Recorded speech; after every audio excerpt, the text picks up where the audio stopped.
audiens yang hadir tadi banyak bertanya dan punya interest yang tinggi mengenai kelistrikan untuk kepulauan. Dan memang mereka pengen tahu sebenarnya di mana batu sandungnya mengapa listrik kepulauan belum bisa berkembang secara sempurna di Indonesia. Sini kan banyak pertemuan konsultan mechanical electrical, jadinya pertemuannya di sini sih lebih dominan, lebih ke ketemu dari sisi-sisi konsultan sama lihat dari tim-tim yang biasa berperang di proyek sih, lebih ke situ sih sebenarnya.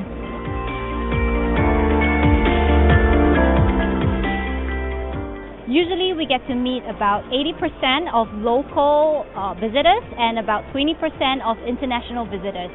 Tempat meeting point yang sangat bagus karena customer kami yang lama akan muncul yang kita nggak tahu dan sangat efisien daripada keliling Jakarta temu customer satu persatu. It's also the opportunity to discover new leads, to talk to people that we usually don't talk, and to showcase our solution.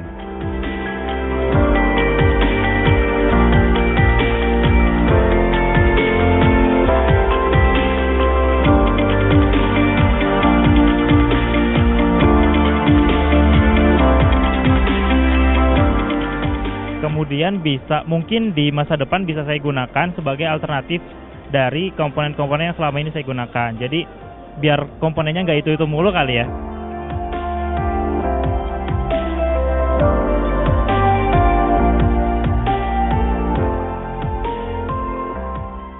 Kita ikut di event elektrik Indonesia, terutama yang diselenggarakan oleh Pamerindo, kurang lebih hampir 7 kali sejak berdirinya CIN di Indonesia tahun 2005.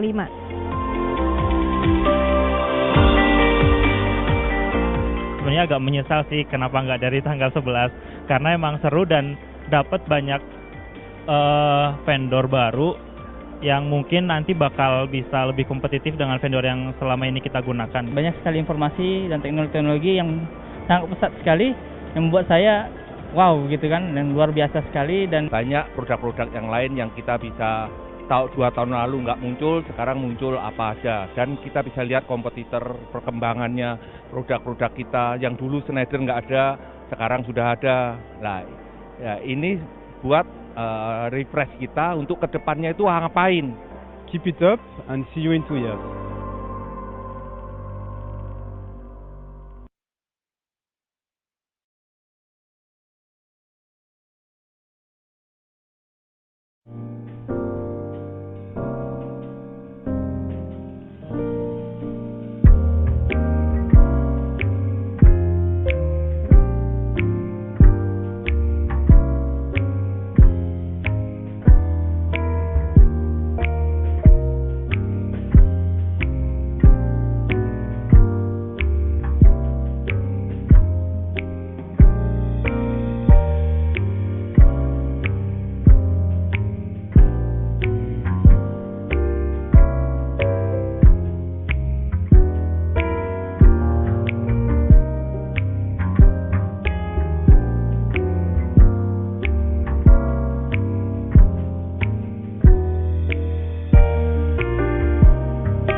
audiens yang hadir tadi banyak bertanya dan punya interest yang tinggi mengenai kelistrikan untuk kepulauan. Dan memang mereka pengen tahu sebenarnya di mana batu sandungnya mengapa listrik kepulauan belum bisa berkembang secara sempurna di Indonesia. Sini kan banyak pertemuan konsultan mechanical electrical, jadinya pertemuannya di sini sih lebih dominan, lebih ke ketemu dari sisi-sisi konsultan sama lihat dari tim-tim yang biasa berperang di proyek sih, lebih ke situ sih sebenarnya.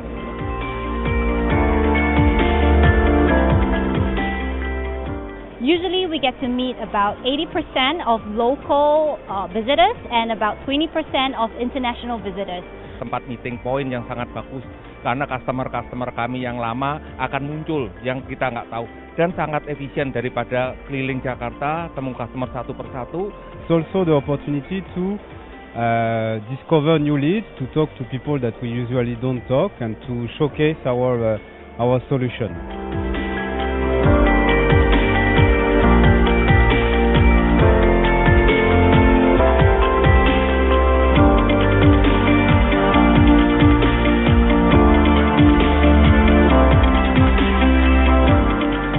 Kemudian mungkin di masa depan bisa saya gunakan sebagai alternatif dari komponen-komponen yang selama ini saya gunakan. Jadi biar komponennya nggak itu mulu kali ya.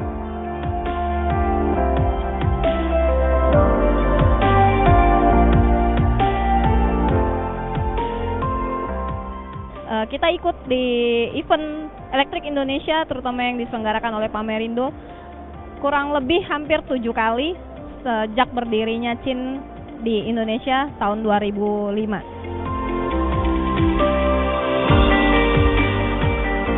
Sebenarnya agak menyesal sih kenapa nggak dari tanggal 11, karena emang seru dan dapat banyak vendor baru yang mungkin nanti bakal bisa lebih kompetitif dengan vendor yang selama ini kita gunakan. Banyak sekali informasi dan teknologi yang sangat pesat sekali yang membuat saya wow gitu kan, dan luar biasa sekali. Dan banyak produk-produk yang lain yang kita bisa tahu 2 tahun lalu nggak muncul, sekarang muncul apa aja. Dan kita bisa lihat kompetitor perkembangannya, produk-produk kita yang dulu Schneider nggak ada, sekarang sudah ada. Nah, ya ini buat refresh kita untuk kedepannya itu ngapain.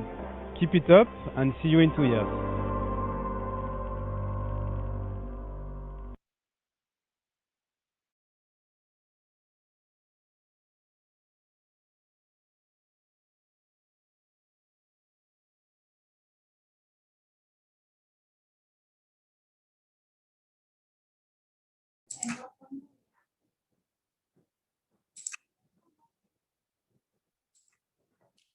Good morning, good afternoon, selamat siang, or good evening, depending on where you are in the world.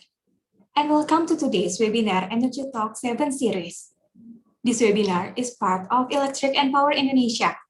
Assalamualaikum warahmatullahi wabarakatuh. May peace be upon you. Welcome to Mr. Edi Widiono. He is founder of Supervisory Board, Indonesia Smart Grid Initiative, or PJCI. And keynote speaker for today, Dr. Insinyur Dadan Kusdiana M.Sc, as a Director General of New Renewable Energy and Conservation of Indonesia. Our special topic for today's webinar is overview of sustainable energy financing, challenges and opportunities.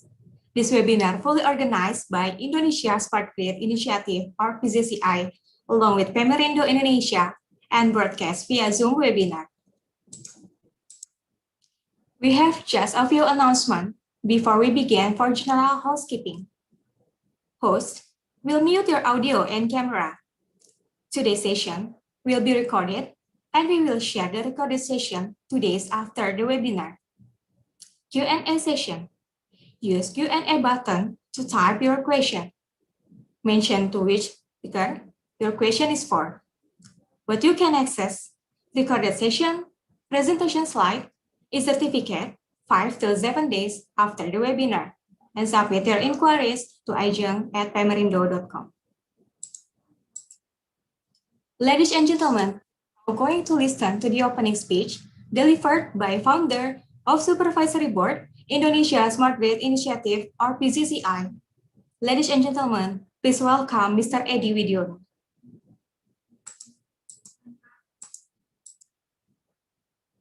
Assalamualaikum warahmatullahi wabarakatuh.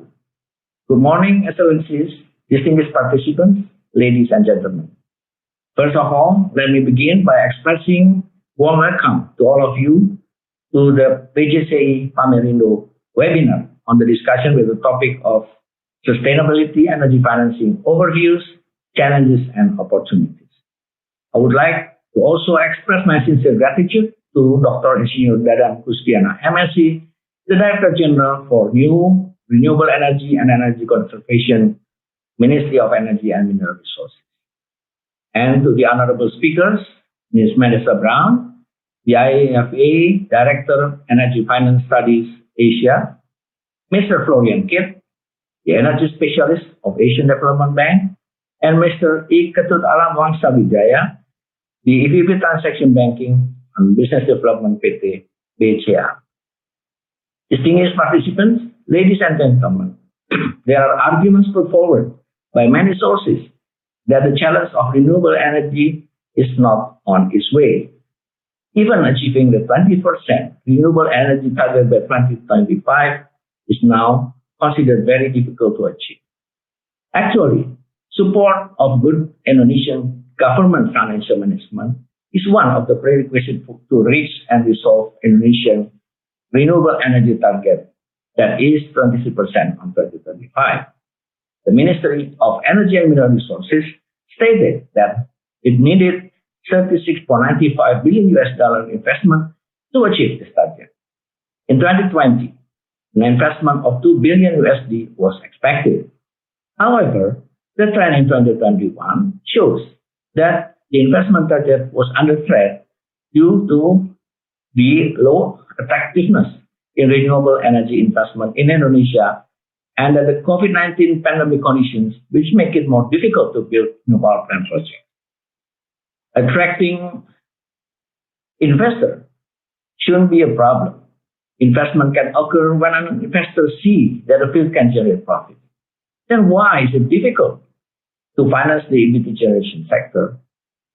Ladies and gentlemen, I hope that this discussion will raise contribution and innovation to us who care and want to pursue their target to create clean energy by finding the best practical ways and means to achieve the investment and target. In conclusion, I would like to appreciate the official of Ministry of Energy and Mineral Resources to attend this webinar, and thank you for speakers and Pamerindo Electrical Power Indonesia for successing the seminar in cooperation with PJCI. At the same time, my sincere appreciation goes to the attendees that have joined contribution to this webinar. I hope you enjoy the discussion, stay healthy and safety. Sobat PJCI, salam energi. Wassalamualaikum warahmatullahi wabarakatuh. Waalaikumsalam warahmatullahi wabarakatuh. Thank you, Mr. Edi Widiono, for the opening speech. Ladies and gentlemen, now we are going to listen to the opening speech delivered by Director General of New Renewable Energy and Conservation, Republic of Indonesia, Dr. Insinyur Dadan Kusdiana, M.Sc. Ladies and gentlemen, please welcome Dr. Insinyur Dadan Kusdiana, M.Sc. Baik, terima kasih. Assalamualaikum warahmatullahi wabarakatuh. Selamat siang, very good afternoon, or very good morning probably for those who are in Europe. So thank you for the invitation to us, to the DG of Renewable Energy and Energy Conservation. We are very delightful to have this kind of the series of talk.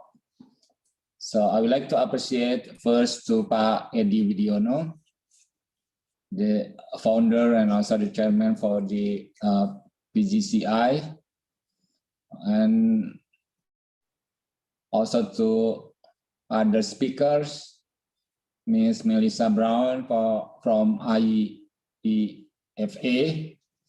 and also to the Mr. Florian Kitt from ADB. Thank you for this kind of opportunity. To Pak Anton also, so I really enjoyed the discussion between the PJCI. I had several times discussion with the team of Pak Anton and also Pak Edi. So many input to us, many initiatives that currently are being in follow-up here in the ministry and also with other institutions. For example, PJCI also is in the process in promoting the power wheeling. This is also again one of the aspects that to support the renewable energy implementation. And the other are the initiative of the solar park, smart grid, and also last but not least, I think in terms of the energy efficiency. So thank you again for the support. I would like to share with the slide. So I will share some slide to you. The organizer asked me to share the target of new renewable energy, the challenges, and also the opportunities. So I have some slides here with the first slide is on the achievement of the renewable energy so far in 2020. We have some series of the data here from 2015. So 5 years ago, the share of renewable energy is 5%. And now it is more than double within 5 or 6 years. This now is 11.3%.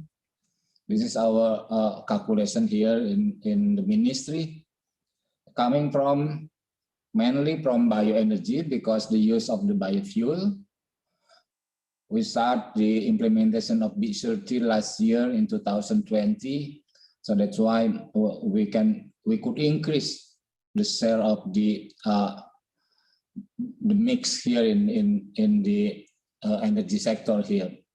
The other are from geothermal. Geothermal is steadily increasing from time to time in terms of the percentage, in terms of also the capacity, and others work from hydro. I think solar and wind also has been in on-grid within last 2 years. So from this graph, as also mentioned by Pak Edin previously, that we need an acceleration program to achieve the 23%. Yeah.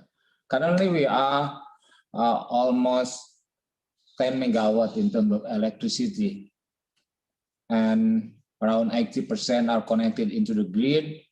So we need something breakthrough.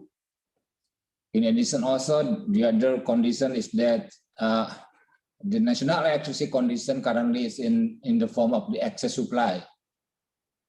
We know that the situation happened because of the pandemic. There is a reduction in the growth. So growth has contracted almost minus 1% compared to the 2019. And also the other reason is because of our forecast. Our forecast is likely missed with the one that we are now facing in terms of the growth of the energy, in particular the growth of electricity. So that's why we have the excess supply for electricity. So this is also the other condition. This is also the other challenges. It adds more challenges for us for renewable energy to be put into the grid, to be put in the primary energy mix. Next. So I mentioned already that the installed capacity is 10.5 gigawatt. This is about 2.5% compared to the potential, which is more than 400 gigawatt coming from geothermal, bioenergy, wind, hydro, solar. Yes, we have also the potential from ocean, but with current technology, I think it still has the potential. We don't have any commercial project yet for the ocean, rather than we are doing some activities in terms of research. We do some feasibility studies for the ocean energy.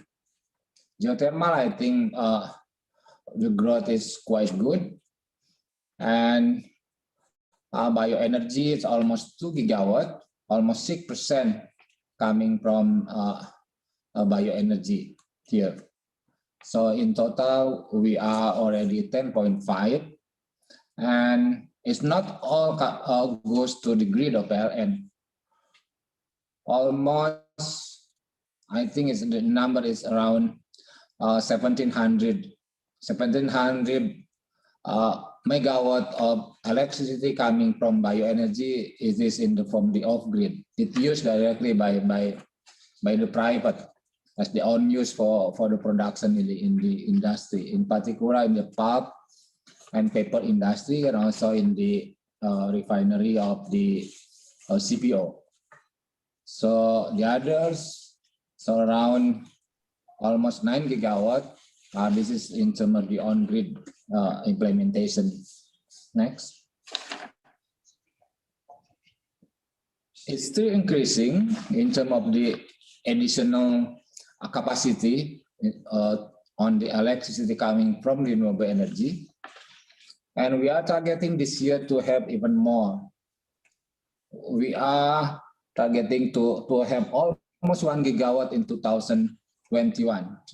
It will be from hydro, from geothermal, almost 200 megawatt, from bioenergy, 13 megawatt, and from photovoltaic. This will be in the form of the on-grid implementation and also from the, we call it the rooftop program. So those combined together is almost 1 gigawatt in 2021. So we do facilitation. We are coordinating with other ministries. Some regulations are still challenges to us to be aligned. For example, the regulation of the water resources. We cannot use water in the conservation area because of the law. So some of the location of the geothermal and also the hydro. So we need to clear those kind of the challenges in terms of the regulation. Next. And how then about the investment? This discussion is talking about the financing. So from time to time, the implementation of the renewable energy in terms of the investment from 2016 to 2020, yes, the lowest was last year. The realization is 1.36 billion US dollar. It is the lowest, but because of the pandemic, I think for me, even it is excellent. Yeah, we can do some projects in that very difficult situation, coming from geothermal energy, 700 million US dollar, and coming from hydro, and mostly coming from hydro, almost 500 million US dollar, and a small amount goes to energy conservation and for bioenergy. But others, in 2019, 2017, we were very close to 2 billion US dollar for the investment. And we are targeting this year also to have 2.2 billion for the investment. And it will be from the hydro, solar energy, and almost the same number with last year will be from geothermal project. So this is the our target for 2021. So we'll have the target for 1 gigawatt in terms of electricity, and we'll have the investment of 2.2 billion, and we'll add more in terms of the biofuel. Biofuel this year targeted to distributed up to 9.2 million kiloliter. So it's combined together, then we'll have probably this year the target of the primary energy mix will reach around 13%. Next. How then we do the program for electricity? As I mentioned, the target is to have 1 gigawatt. And I mentioned already also that the condition for electricity is in the excess supply. So then how do we put the new renewable energy into the grid?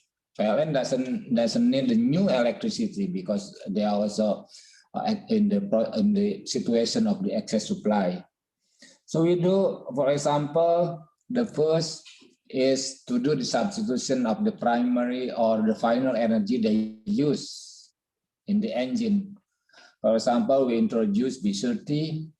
We are doing the research to increase from B30 to B40 or B50. B30 is biodiesel 30% with the 70% of the diesel fuel. We are doing co-firing to the coal power plant owned by PLN, and even now we are preparing the regulation, the Ministry regulation actually, to speed up this kind of implementation in all coal-fired power plant. We are also working together with other ministries to develop the RDF utilization. This kind of bioenergy coming from municipal solid waste. So we don't need to change the existing technology. What we do is just to change the primary energy. We put more renewable energy. The second is to convert from fossil into renewable energy power generation. You may understand, you may aware that in some area in the islands, remote area, PLN are still using the diesel power plant, or PLTD we call here, or some area with PLTU, with coal-fired power plant. So we are developing a program to do the conversion from the diesel into the renewable energy. This year, it's targeted to have around 225 megawatt will be converted. That number are already in the draft of the RUPTL. So this is already in the good planning with PLN. The third, when we need new demand, then we put more renewable energy. So this is additional renewable energy, put it into the grid. So it follows the demand by focusing on the solar power plant. The other one is, as the additional activities here, we can use also the direct renewable energy. For example, for geothermal, we can use the heat from the process of the agricultural product, and also for biomass, I think we can do also the drying. We can see in the rice mill, for example, they do the process of drying using the rice husk for the heat. The other two programs, which is this one is also, those two are also very important for the energy transition, are to promote the electric vehicle, and the other one is to do the energy efficiency. Next. So it's about the landscape for financing of renewable energy. I think from time to time, there are always some initiative coming from the stakeholders, coming from the banking, coming from the ministries. Currently, we have so-called Indonesia Climate Change Trust Fund.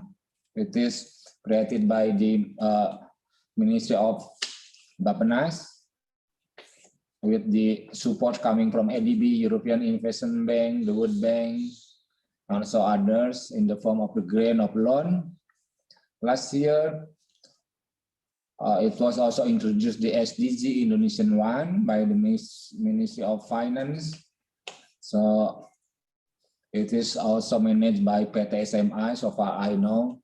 So with at least 4 pillars to develop the facilities, to reduce the risk, financing facilities, and also for the equity. So there are some flexibilities here to support of the renewable energy. The other is the initiative of the public-private partnership. This is also one breakthrough, I think, even though the process is quite long, because we have to do the study, we have to consult with the local government, with the candidate of the consumer and others. At least we need somewhere around 2 years for preparation for the public-private partnership. commercial banking, I think for to some extent now is much more open into the renewable energy project. OJK here, the authority has provided many support to have more banks also involved in the financing of the green projects. Next. Yeah, there are still many challenges for the financing. We need something low tariff for the rate for the investment, and also in relation with, I think this is happen in any kind of the project, the collateral requirement. I think this is normal and common. We still have BUT for the projects, and in relation with the transaction cost, and also a local content requirement. Well, it touches also into the issue of the permit and licensing, which is not only the situation of the project of renewable energy, but I think those are also happening in others. Yeah. Next. So then what we do to resolve the challenges, in particular for us here in the ministry, is to do the good regulation. So now we have been prepared the president's regulation on the tariff. So it is already discussed with all ministries, and now it's in the final process within the presidential office. Currently, I am in the discussion with the Ministry of Finance. Next. What is regulated in the draft of the president's regulation? Well, there are some aspects, for example, the feed-in tariff. We use two staging tariff here without escalation pace. So there will be a stable tariff on this part. The first will be higher, and then in the second stage will be reduced. So we do understand that the investment has to be returned back within some years, the payback period. So we provide more in beginning, and then reduce at this second stage. We have a feed-in tariff for the scale up to 5 megawatt. We have selling price mechanism from capacity up beyond 5 megawatt, and then we are opening also the mechanism for the agreement price. This is negotiation directly with the PLN. So coming from hydropower plant picker, for example, and also for others that are not defined yet in the selling price and also in the feed-in tariff. So we will do the review for every 3 years. So geothermal, hydro, solar, wind, and the type of the bioenergy, biomass, biogas. I think those are included already in the draft for the feed-in tariff in the presidential regulation. Next. In addition to the tariff, we put also the kind of the support. That's why it is in the level of the presidential regulation. It's not in the level of the ministerial regulation. We have already for the ministerial, and we put some regulation here, the mechanism, for example, for Ministry of Finance to provide the fiscal and non-fiscal incentives, provide the compensation to the PLN if the purchase price of PPA is higher than the BPP, higher than local production cost, and also from Ministry of State-owned Enterprise, for example, we would like to have that the performance indicator for PLN or for others renewable energy companies put the progress of renewable energy.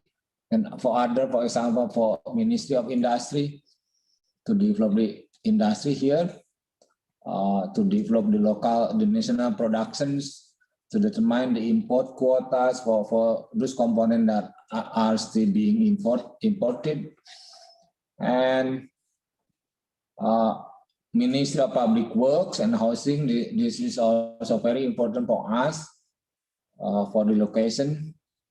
Ministry of Home Affairs, this is in relation with regional government. Next. I think for last, so again, I would like to thanks to PJCI for providing me with the update, with the opportunity to share. But we are still committed to achieve the target of renewable energy and also the target of the Paris Agreement.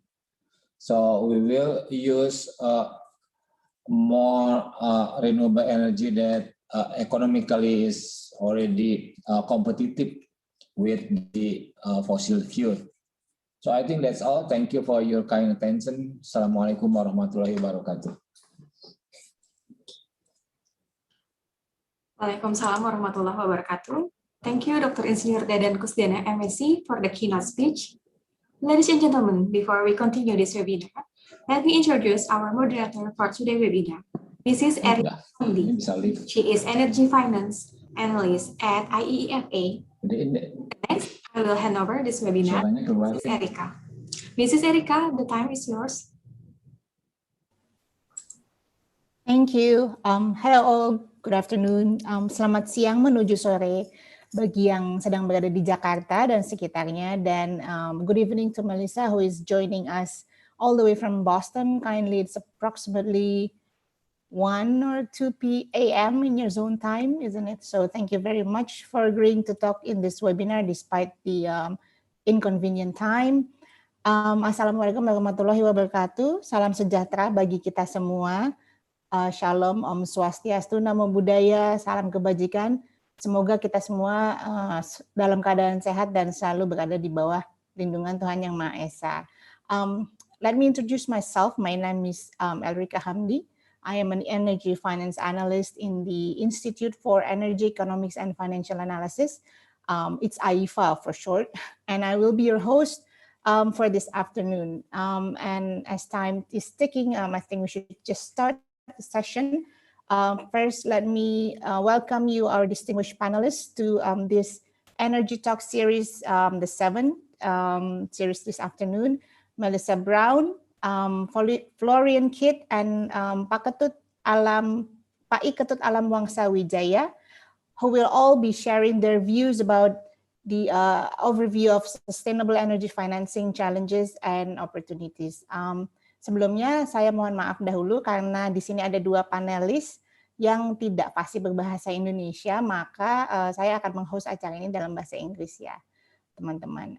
Hi Melissa and Florian, I will host the webinar in English and to cater to your needs. And if there are any questions or comments in bahasa, I will try to translate them to you.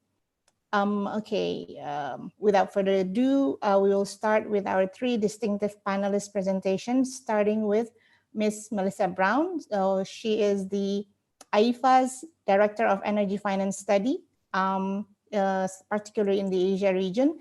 She has a long track record as a security analyst and has been in the ESG investors community for a long time. And as you may know, she is a colleague of mine in IEEFA and a much respected mentor for myself. Melissa, the floor is yours.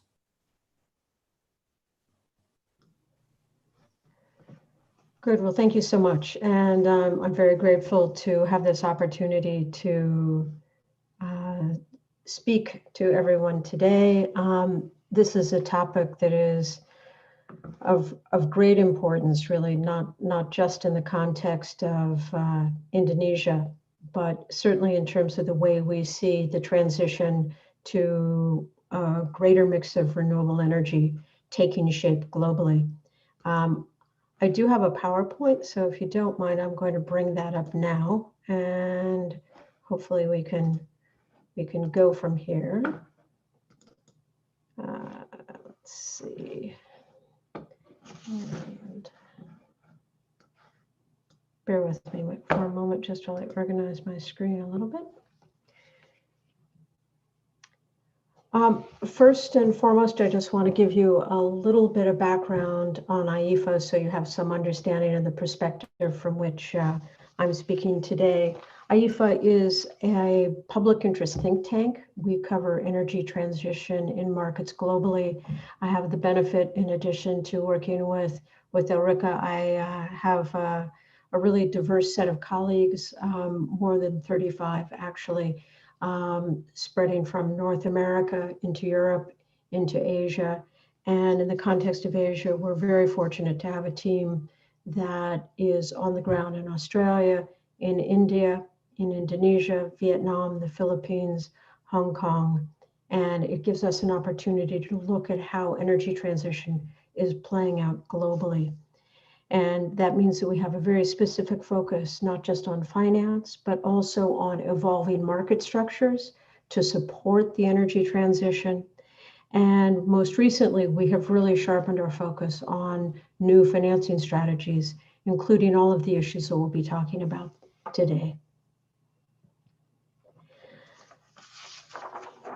So let me just dive into the topic, because when we talk about sustainable finance at this stage of the game, it is in a very focused way a discussion of new instruments and essentially a development of a new asset class.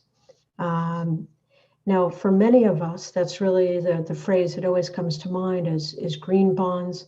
But it's very important to stress the trends that we're seeing connect in a very rich way to trends that we've been seeing in equity markets and more recently in fixed income markets over really the last decade. And the principal trend here is the rise of what's called ESG investing. And to express that in a very simple way, the easiest way to think about ESG investing is a transition to the point where investors, both active investors and index or passive investors, as they invest, are taking into account environmental, social, and governance fundamentals, just as they are looking at financial fundamentals, questions of asset allocation, sector performance, country market performance.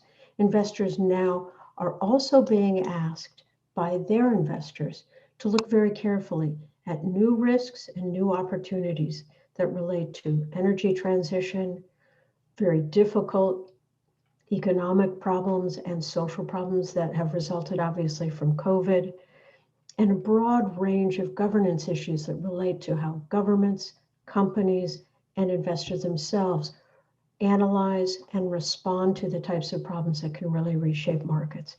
So the first big driver that we see here for sustainable finance is the big rise of ESG investing.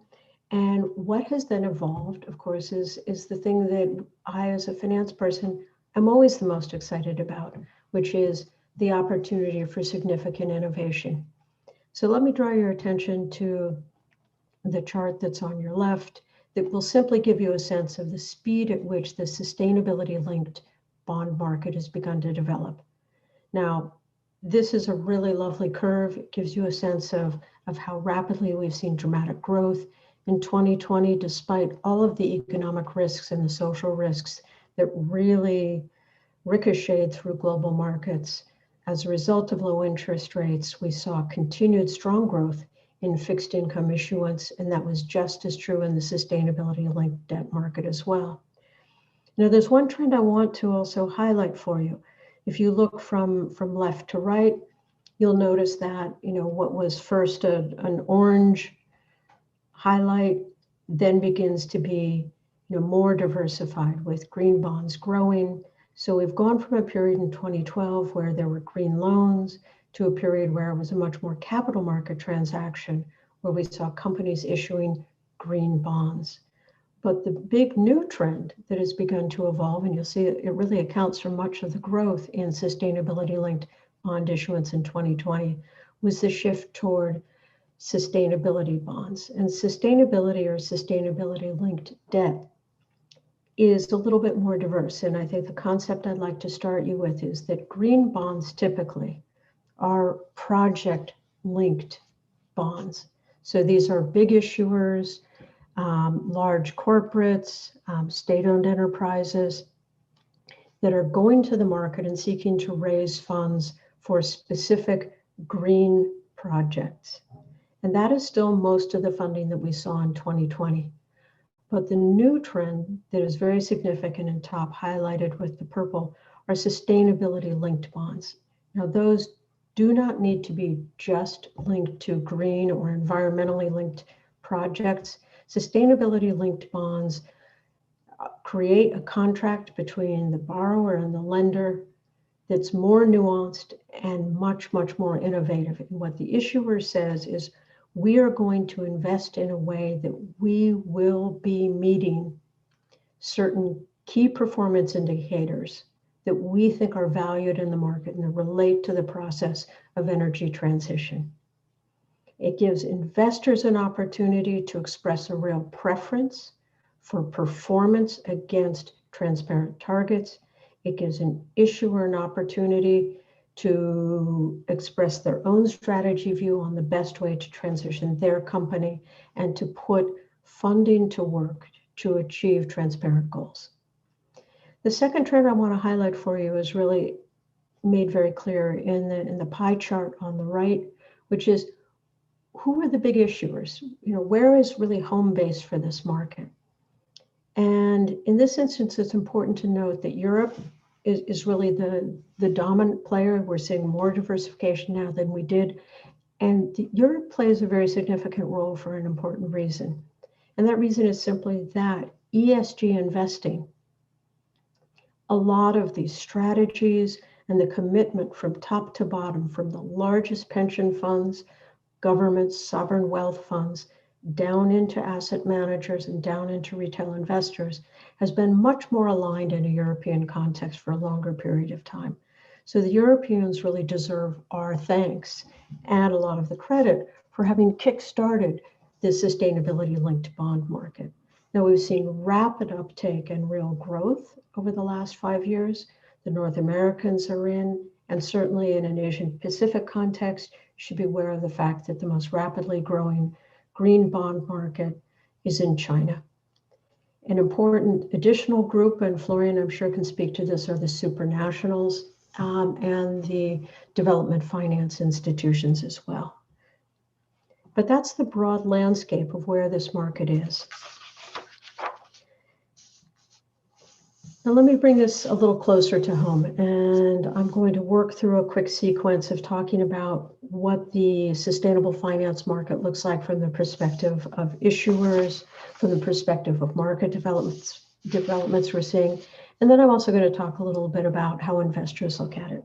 But to issuers first, and I think that's important to start there, because our discussion today is how does the sustainable finance market and the green bond market have relevance to Indonesia and to some of the biggest players in the Indonesian market who would hope to be issuers? So let's talk a little bit about the market drivers, because they do relate to the fundamentals of fixed income. So what fundamentals should you be watching? First and foremost, debt has always been the funding tool of choice in Asian markets. North America historically was more equity focused. Asia, growth capital has historically always come from banks and the debt capital markets. Now, the fundamental link here is strong because countries like Indonesia and many other countries in Southeast Asia are real growth markets, and therefore, as long as the economic fundamentals are robust, they're of real interest. So issuers have the ability to really meet investors, and if the pricing is right, we've got a number of seasoned investors and seasoned issuers who have been able to come together.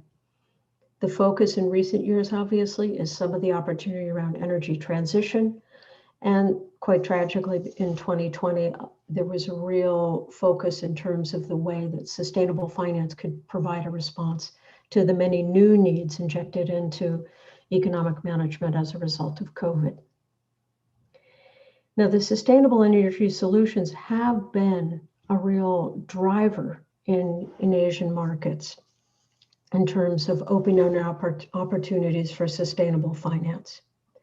A number of the leading Asian power companies that have renewables and have been able to tap into this market have been coming to the market early in many instances. So CLP Holdings in Hong Kong, recent entrant into renewables out of the Philippines, AC Energy, important private equity funds that are infrastructure investors in renewables like Vina have been able to go to the green bond market. And in North Asia, you see a similar focus across a range of industries, not just the power sector, but even companies like Hyundai Motor have been going to the market for green bond funding. We've got a lot of activity, of course, from the development finance institutions, and I'll leave it to Florian to give you some more color on that. But it's very much a part of the mandate of the World Bank, of ADB, of the IFC, and other players to work in areas where finance can really provide innovative solutions for significant issuers. And in the meantime, investors are always in there because we're looking globally at a low interest rate environment. So any opportunities for a greater yield and innovative financing tools attracts attention. But there are, of course, some strategic challenges. While a number of companies, a number of issuers have been able to tap the green bond market, it's important to say that not all of the early movers have ended up being perceived as being leaders in the way they've approached the green bond market. Seasoned issuers that have a solid credit rating oftentimes can come up with projects, but that doesn't mean that each and every one of their bond issues have been perceived as being really high quality green bonds. I should also stress that this is a market that is evolving rapidly, but by the same token, it's a market that is really taking shape, and it is taking shape through new standards, new frameworks, new taxonomies, many of which have a region-specific flavor. There's been a lot of activity backed by governments in Asia over the last 3 years. As countries have tried to define what are the standards that they will apply to sustainability-linked bonds. And that's also resulted in, at times, a little less aspiration than I think some investors would like to see. It's tremendously important to not just meet minimum standards, but to anticipate the nature of this market and how it will develop. And finally, there is inevitably a bit of pressure on issuers as they think about how to approach the market. Do they take their time, go step by step, try to build a profile, build credibility before issuing in an ambitious way? Or do you simply bundle up a number of projects and say, these are green, we're going, and hope that your standing in the marketplace will be sufficient? Why do these issues matter? These issues matter because both for the intermediaries, the banks, for the issuers, and for that matter, for investors, we're looking at a new market, and a market that does not yet have a fully recognized definition of what's a really good, greener, sustainable bond and what is actually a disappointing one. Now that creates a lot of opportunity for innovation, but it also can mean that you can have mismatches in expectations. So let me drill down into that issue a little bit. So let's talk about how this market, this ecosystem, if you will, for sustainable finance is developing. And one of the most complex things right now is that we have a number of seasoned issuers around the Asian region who are eager to work with green and sustainable linked bonds. But not all of them have the perfect track record to do that. So at the top, you'll notice left and right, I've got a chart that references KEPCO, Korea Electric Power Company, which recently issued a green bond at IEEFA that we analyzed. And we found some interesting and challenging points with KEPCO's experience. So first, let me say that this was a bond that was successfully issued. But we also found that when we looked at who the investors were that had subscribed to the bond and that had continued to hold it, it was not a high quality group of sustainable investors. It was certainly not the lead pack of ESG investors. So the bond got done, but it wasn't the type of bond issue that was going to set a benchmark for KEPCO, that really announced to the market that KEPCO was beginning to position itself as a seasoned issuer to work with sustainability-focused investors. And there are a couple of reasons why. Although KEPCO is beginning to transition domestically, they still don't have a very clear story to tell. Their existing generating mix is heavily weighted in the direction of fossil fuels.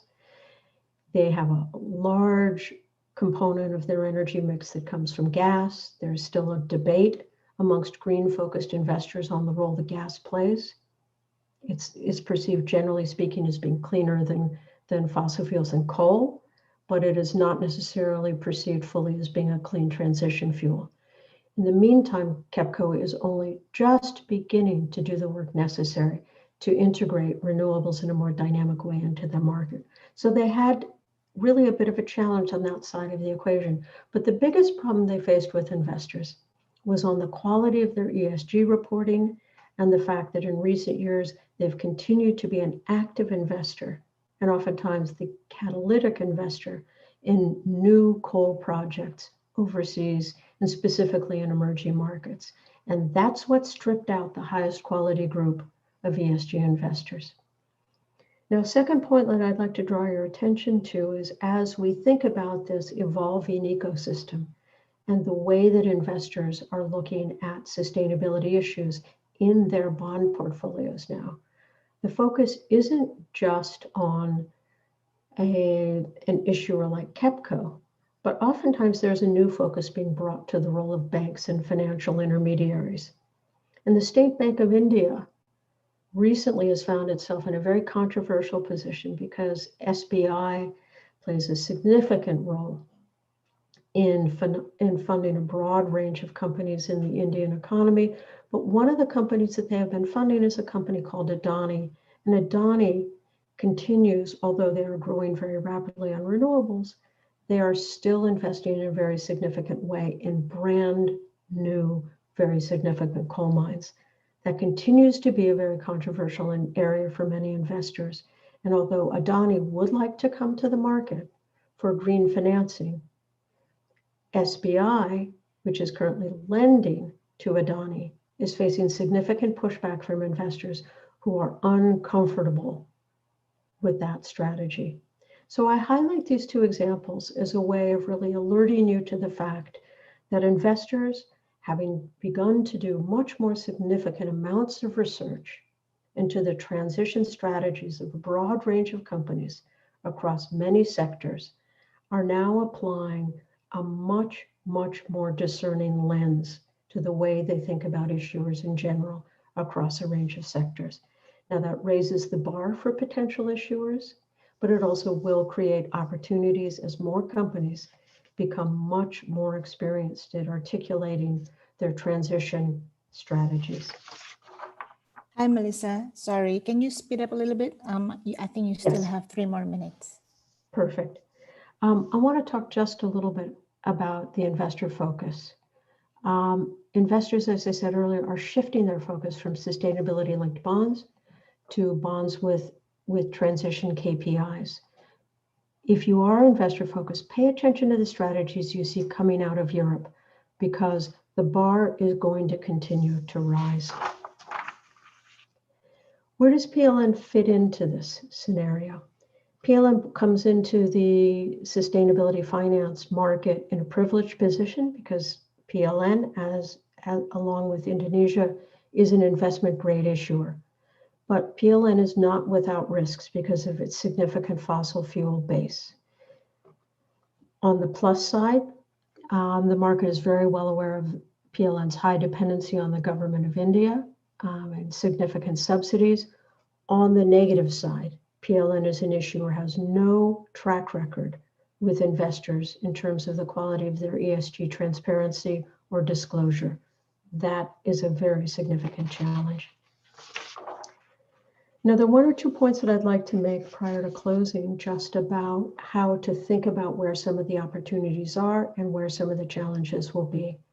From my perspective, as I look at PLN and its opportunity to take advantage of the sustainable bond market, there are 5 key issues to watch for. One, I think it's tremendously important that PLN, along with its partners in the Indonesian government, takes the time to be strategic. The pressure to consider a green bond that's project-based will be very, very high. But as I said, PLN has no track record in ESG disclosure. And if anything were to go wrong with one of these projects, if they were to not perform, or there were problems in implementation, that would be damaging to PLN's profile over time as a green bond or sustainability-linked bond issuer. So be strategic, build your profile, and anticipate how broad the policy issues are. So on that point, transition matters. The market already knows quite a bit about PLN and the planning processes of the Indonesian government. PLN will have to rely on good performance in the RUPTL and the NDC to build credibility. The reporting capacity will be absolutely critical. As I said earlier, PLN doesn't have any established track record with investors who have demanding questions about emissions, the ability to execute projects, and how problems can be resolved as the company goes through that development process. Another point to keep in mind, although a lot of the discussion, of course, will always be on renewables projects, it's important to keep in mind that one of the most significant opportunities with sustainability-linked bonds actually is focused on grid investments. And I think there's a very good reason for PLN and many of its peers around the region to look at facilitating investments in grid investment that can de-risk the transition toward renewables rather than to focus on small or a somewhat incoherent portfolio of renewables projects. I want to close with one final point. Governance is what really sets the tone in this marketplace. As I've said earlier, it's an evolving market. This is a market that will pay attention to and reward those issuers who would carefully, steadily, with checks and balances and a high degree of transparency. What will be a problem? If there's ever any perception that there is greenwashing, or that issuers are trying to say that something is green when in fact it may not be, that's the type of thing that will be a real setback, even to a quality issuer over time. Thank you for your attention, and I think I will hand back to the rest of the panel. I look forward to hearing what everyone has to say. Thank you very much, Melissa, for the very deep insight into the current debt capital market trend. We noticed that the big rise of ESG investing, it presents an opportunity for significant innovations, including issuers or new issuers in Indonesia. And we also, I noticed that the sustainability-linked debt is actually increasing, although up to now the green bond markets are still dominating the market. And also the 5 key points to get PLN through as they're planning to issue their first green bond or sustainability-linked bond. And I think there should be someone out of all the participants, the 320 participants in this webinar today from PLN will be listening to this webinar, and as well as the MEMR who are present here. I believe they will try their best to set the tone, so that PLN and other issuers, Indonesian issuers who are looking to tap this market in the near future. To cut things short, I think we should now shift to our second speaker, Mr. Florian Kitt. He is the ADB's energy specialist, who I believe has been involved in a number of transactions with PLN in the last couple of years. Florian, the floor is yours.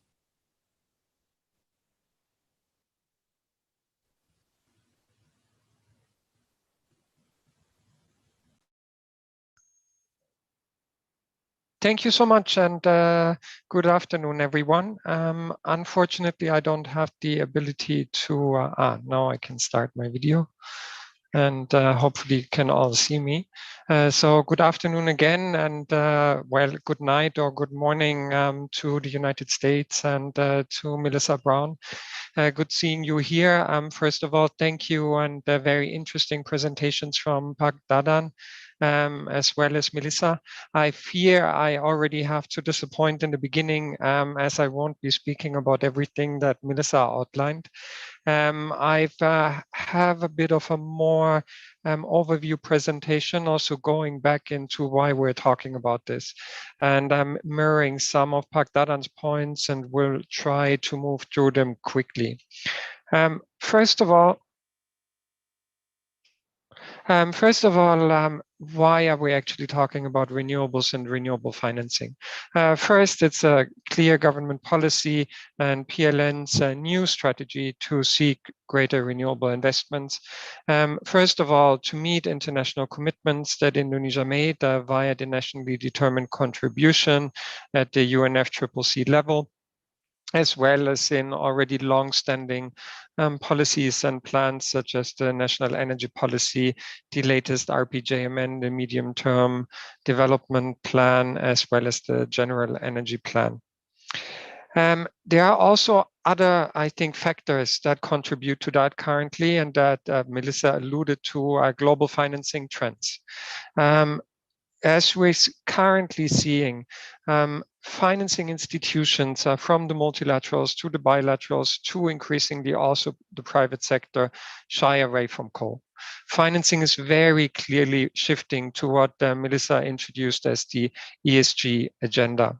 As Melissa also outlined, PLN has heard the sign of the times and has issued last year the statement of intent for a sustainable financing framework, which is supposed to underlie its first sustainable bond issuance. We're currently working very closely with PLN on this, and also had very close discussions with IEEFA on the points that Melissa made. And these are obviously very important, not just for PLN, but for Indonesia as a still fossil fuel dominated country as a whole. We do also think, and I think that speaks to the current pandemic situation in which we're all in, not just privately, but also on a macro level, which means dwindling funds and budgets on the state, but also on the company level, that renewable energy can really help provide employment benefits post-crisis. As on a general calculation, renewable energy provides more employment and more, especially long-lasting jobs than fossils. Finally, and I will outline that point a bit more in the next slide, it also really is a very important issue increasingly for Indonesia's attractiveness as an investment destination.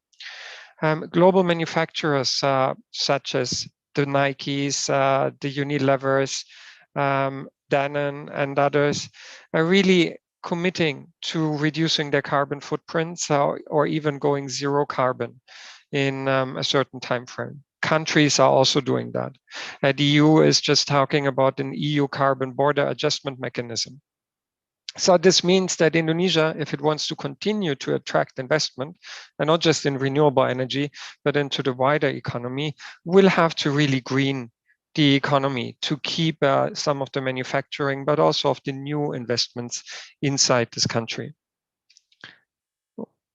Global pressures, as I noted, means Indonesia really faces already a loss of competitiveness, for example, vis-a-vis other still strong coal consumers, but very strong competitors in the regional FDI game, such as Vietnam or Thailand.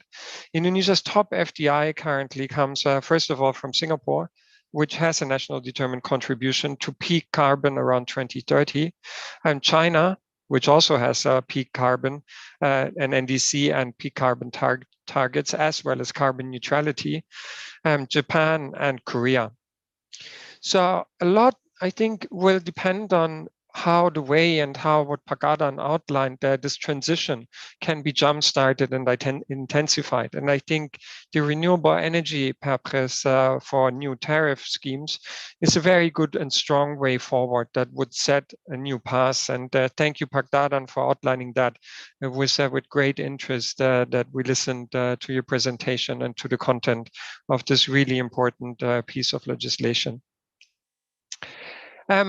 I wanted to mirror what Dadan said and ask at the same time EBTKE to provide me their numbers, because we found different ones. We have about the same growth up to now in renewable energy, but we have a higher level in 2015. But overall, we do think that RE capacity has been growing too slow, especially towards the government's own targets, but also having in mind the transition that we're currently seeing in the world and the impacts on especially macroeconomic and real economy investments by foreign investors and companies. So in that view, it's really high time to do more. We also nearly agree with Dadan on the untapped resource potential that Indonesia has in renewable energy, which should allow the country to really jumpstart investments on a large scale. However, currently, only 1% of Indonesia's estimated potential of 699 gigawatts are used. Let me just make a caveat on the potential, that this is very much theoretical. This is also why we're differing from Dadan's numbers in this slide, because some of this, or probably even not just a minor part, but up to 30% might not be exploitable, at least at this time. Ocean energy, as Dadan mentioned, is one of the best examples at the current state of technology. But a lot of geothermal also is due to the location, inaccessibility, or, for example, cultural and religious hurdles to exploit some of the resources there. We also would want to note that we've also think that one of the reasons that renewables grew slower than in the rest of the world, especially solar PV, is that costs for new solar we first wanted to note that the costs for new solar are really below the fuel costs of existing gas and coal generation currently. So for Indonesia, it's a big opportunity to move towards renewables. And you see both the wind and solar prices on average there, as well as the recent Malaysian solar prices in comparison to the existing Indonesian generation costs for coal and gas. We've included the assumptions of a cap and trade scheme, which obviously would add to the financing discussion, and it would make the fossil fuels more expensive and the renewables even more cost competitive. The way I started was in Indonesia, we still see a lot of leeway to lower prices, given the higher cost due to higher local cost of financing and the higher investment costs in Indonesia. So we're currently still seeing an increase in Indonesian solar cost by up to 80%. And this obviously has its roots in a number of factors. The first is higher country and off-taker PLN risk. Less access to guarantees and subsidies, which are very much part of the financing discussion, as well as the need to compensate for higher marketing and development costs due to small and infrequent procurements in Indonesia, which speaks to the low number of projects, which I will detail later on.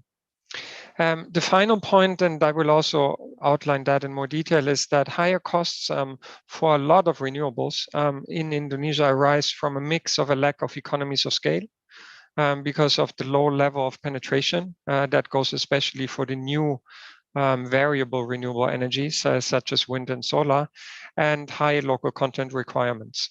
And in addition to the high local content requirements, an inability of the country to currently produce these technologies. So that all increases the cost of projects, but it also increases the cost of financing. And you have a bit of comparisons to other countries and regions, especially the Gulf, as well as the rest of the world in this slide. I wanted to now come a bit to the financing thing. Debate, which I don't see as the crucial part holding back the development of renewable energy in Indonesia at present. I would like first to note, because I do think that we have a lot of private sector developers in here, and its generation is not only developed by PLN in Indonesia, but especially renewables have been spearheaded by private investors, is that there's obviously corporate financing. Corporate financing is currently expensive in Indonesia, and the US dollar market is not very developed. So this obviously is a constraint in that it is difficult, especially for small investors, to access financing. But for the large companies, I don't think that corporate financing for renewable energy should hold back investments at present and can be accessed. The second, obviously, is, and I'm from a multilateral institution, the Asian Development Bank, is multilateral financing, which comes at concessional rates if it's provided for sovereign loans, meaning either for the government or state-owned enterprises on the state level, such as PLN. There's also on the multilateral side the opportunity to provide, so to say, co-financing or partial financing to the corporate financing or project financing for renewable energy projects.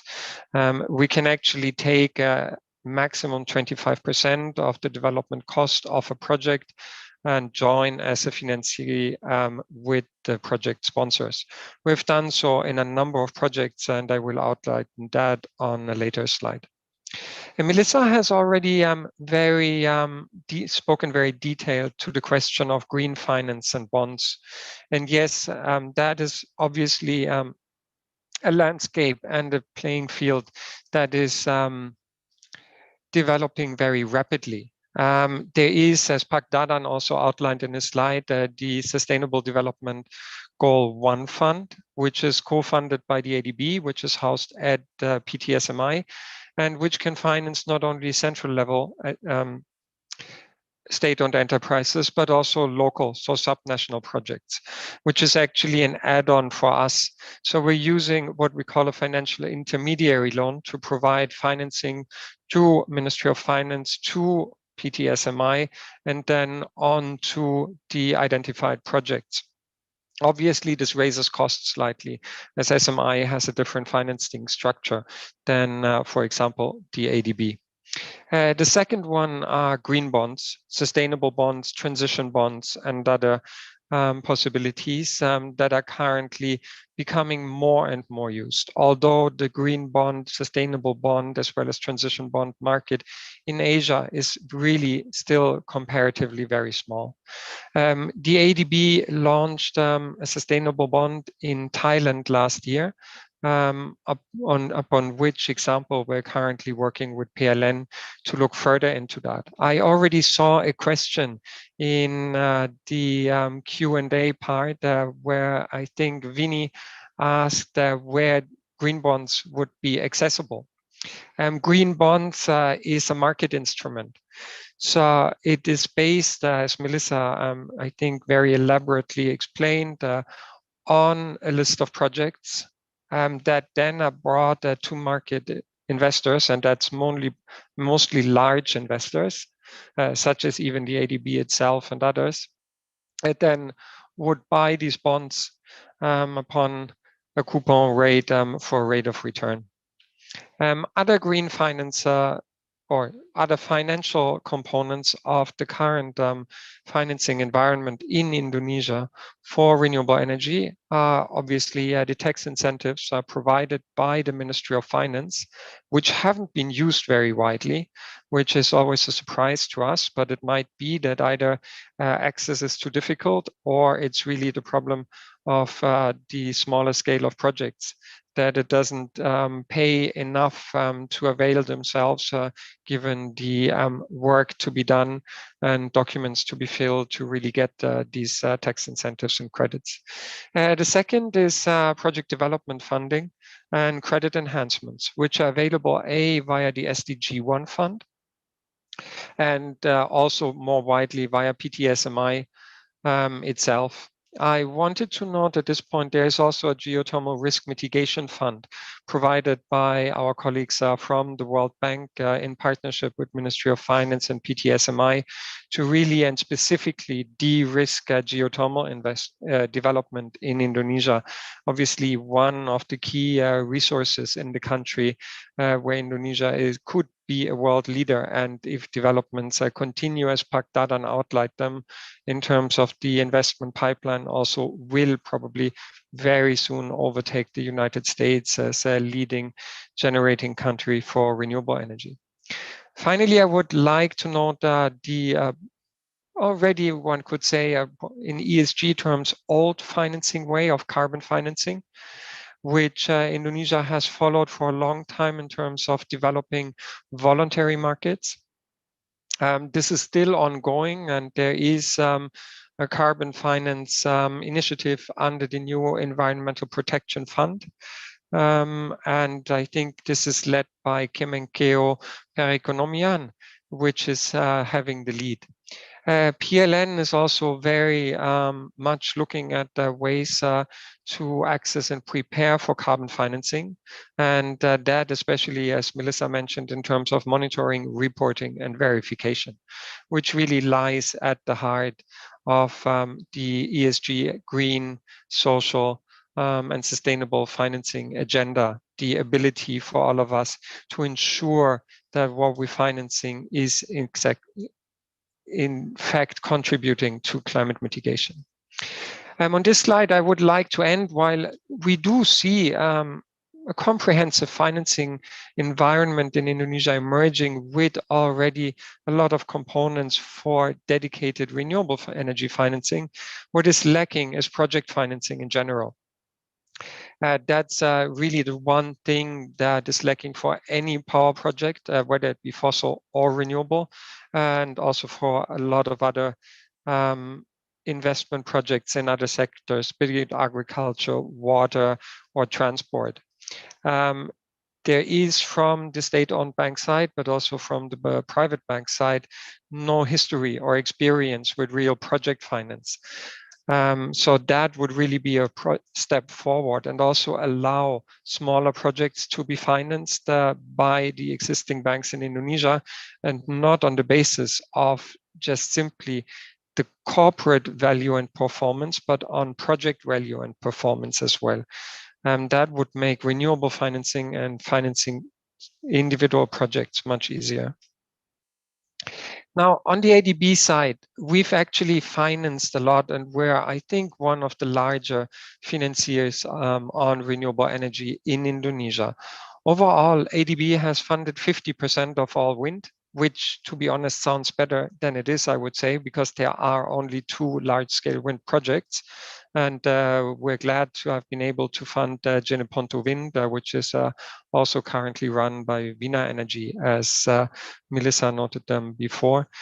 We've financed a lot of geothermal, Muara Laborantau Dedap, Sarula, as well as Tieng 2 and Patua 2, which are currently underway. And we have also funded, or in the process of funding, solar PV in Lombok and Likupang. Under our loans with PLN, we're also helping PLN to add small-scale renewable generation in the eastern part of Indonesia. And we're financing over a 6-year timeframe of what we call a results-based loan, about 88 megawatt hours of solar generation and small hydro generation annually for PLN, against which we would disperse about $50 million. Let me note that most of these projects, especially Sarula, Muara Laborantau, Dedap, Jeneponto, and Lombok, were signed before 2017 and are all private sector led. That means these are projects that really private sector companies have developed. They are IPPs with PPAs, and ADB came in with max 25% financing. Hi, Florian. Yes, Sorry, how much time do I have? Well, actually, you ran out of time, but I'll give you another 1 minute. 1 minute. Okay, I'll try to be very quick then. Just to say that since then, we have not had much projects. The first one since 2017 is Dieng Patua 2, which is a sovereign loan to Geodipa. Now, let me move quickly. That has to do with a lot of roadblocks for renewables. The first one that we've seen is policy inconsistency from the government side. And I think especially in 2017 and 18, we had like a couple of steps backward from the regulatory side, which really held up project development. It also goes to planning problems in especially the RUPTL over the last couple of years. And we hope that the new RUPTL, which we're waiting eagerly, will have a clearer way forward on that. In that, I would just briefly note, let me move to the planning stage. That really with the RUPTL, if that is fixed and investors have a better sense of what will be hooked on, and Pak Dadan noted the overcapacity currently in Indonesia, then it will be much easier to prepare financing and be ready with financing when the projects should come online, both from, I think, the private sector side, but also from the multilateral side. For us, it takes at least a year to develop a project and to get financing ready. We're not the fastest institution in the world. Let me end on the slide, how to accelerate. I think there would really need to be a concerted effort following the renewable energy tariff regulation mentioned by Pak Dadan to start with the electricity governance on the regulatory side, transparency and more public participation. And then really on planning, economic system planning, more de-risking, a relaxation of local content rules, and increased and easier loan subsidies and credit enhancements. As I think Elrica is very keen for me to stop, I'll end here and would be happy to discuss this in more detail. Thank you, Florian. Sorry to rush you, but the time is ticking. That's okay. Okay, so thank you very much for your detailed insight and your views on the challenges and roadblocks of financing renewables in Indonesia. But one thing that I noticed specifically is your statement about local market for corporate financing is not very much developed in Indonesia, which I think is the opposite of what has happened in Vietnam instead. I mean, Vietnam, with the boost of wind and solar energy, a lot of the financing came from a local bank. So to answer this, maybe we will give the stage to our last speaker of the day, Pak Ketut Alam Wangsa Wijaya. He is the head of transaction banking of PTBCA currently. Pak Ketut, please do share your views and your experience, as BCA is one of the most prominent local financier in Indonesia. The floor is yours. The time is 20 minutes here, Pak. Okay, thank you, Erica. Good afternoon, ladies and gentlemen, and also to Pak Dadan, Pak Edi Widiono, Melissa, and Florian, and also other participants that might be in the different zone. So good night and good morning. So I would like to share in this session regarding the BCA position as a bank and also the private sector, and also the bank who has a large of consumer base, and how to support our strength into sustainable energy. Pak, sorry, can you put it in a full screen mode? Yes, that one. Thank you. Sorry. Is it done? Not yet. Okay. Yeah. Okay, sorry. Thank you, Erica. So a little bit the story about BCA today. BCA is one of the private banks in Indonesia who has capability in transaction banking, one of the leading in transaction banking. We serve more than 30 million transactions per day, and we do have like more than 21 million customers, and we serve various segments, start from the corporate side and also the individual customers in the mass segment. So what the interesting about BCA? BCA is one of the private bank in the context of sustainable energy. We can see as a bank who facilitate various customers, and as a private sectors who try to play roles to supporting government's initiatives, and also a bank who has a customer base both in individual and corporate sectors. So a bit about BCA. One of the success story of BCA is we did digital transformation since back a few years ago, and now we reach more than 60% are digital natives. So we also have more than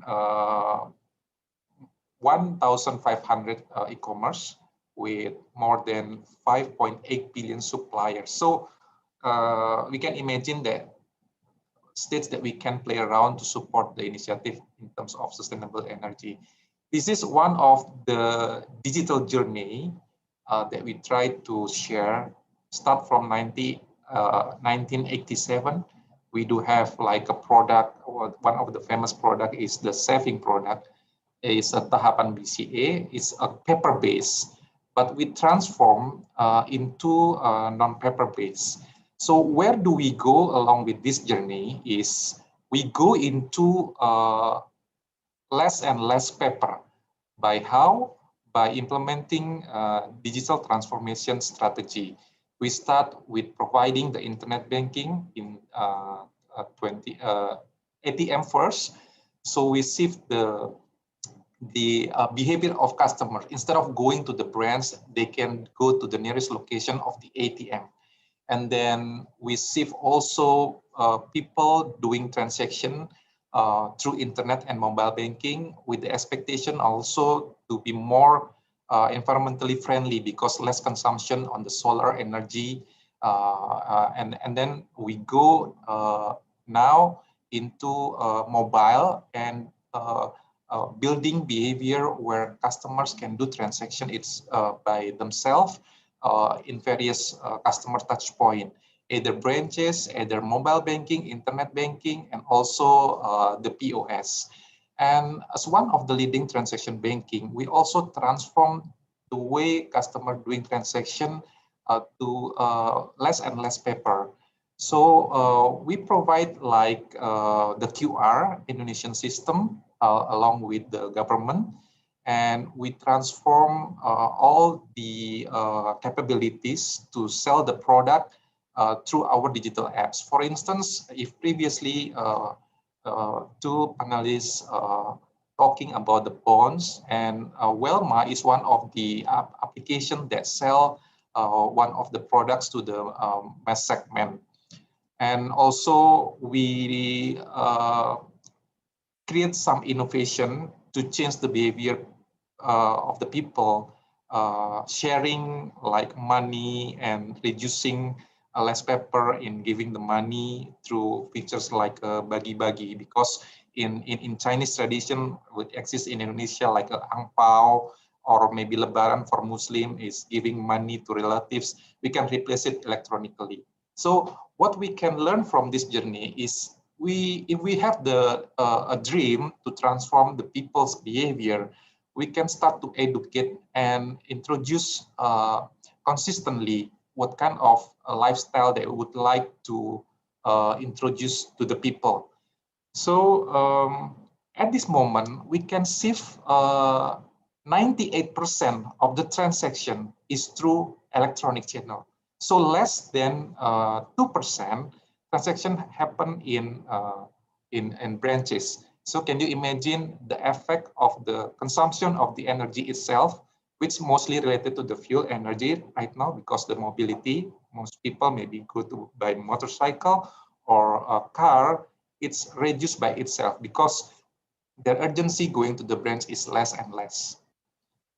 So this is one of the example. Also, we as a bank giving the example to our business partner and also to our customer how to build a sustainable office building.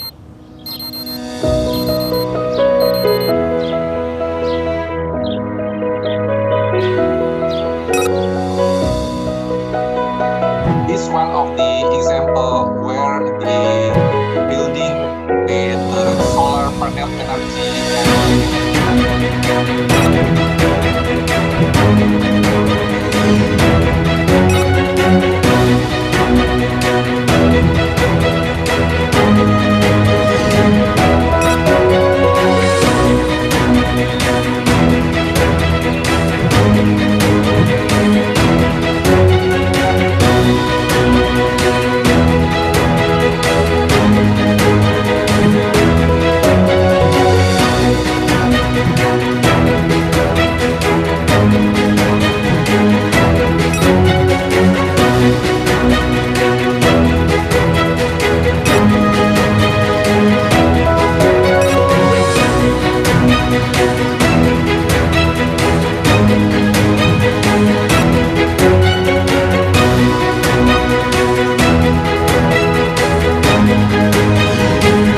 that's one of the example how we support the sustainable energy, and how we also be supported by the behavior of our staff in daily life. Because for example, in electricity consumption in our building during the breaks, and also at 6 p.m. is automatically off for the LED lights, and also we apply the aircon inverter. And we also we monitor the building electricity. For water, we're using technology of water recycling and water saving campaigns, and installing water maintenance and eco washers.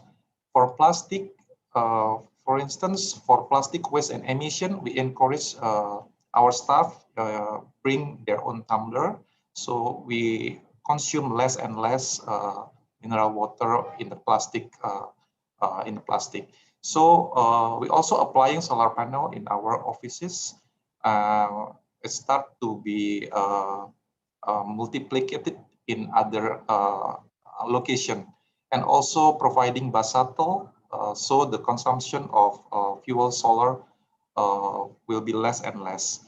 And we always consistently improve the awareness and implement the values of BCA ethics, which one of the element is also put on the top priority, how we can support the environment issues in this case. And Pak Ketut, sorry, yes, I think you have another 1 minute. Okay, so this is the result. We reduce the consumption of the electricity throughout 66 office, and we covering the loans like mentioned before with 127 trillion. And also from the consumer side, previously finance is already discussed previously by two panels, and also we support to the individual customers. We support all the products who support the like partnership with ATW Solar to introduce to the people how they can implement solar panel in their homes, and we support with various marketing support in terms of the communication and the education to the broader markets. And we put also gimmick for them, and we make it affordable to our installment plan. So price should not be the issue anymore. So maybe we can collaborate more with other institutions who has this kind of product, so we can support the sustainable energy in the long term. I think that's all from my presentation. Thank you. Thank you so much, Pak Ketut, for sharing your views and experience. And I'm very glad to see that BCA is already moving into the rooftop solar for consumers. And I hope there are a lot of takes for the special low interest program of BCA, or at least a better loan structure for the consumer who wants to install solar rooftop on their houses. Can I get all the three panelists to turn on the video so that we can start the question and answer sessions? Thank you. Hi, welcome back, Melissa, Florian, and Pak Ketut. Can you please turn on the video as well? Thank you. All right, so we have a few questions in the Q&A box. I'll probably okay, so actually there's a question for Pak Dadan. Pak Dadan, masih di sana, Pak?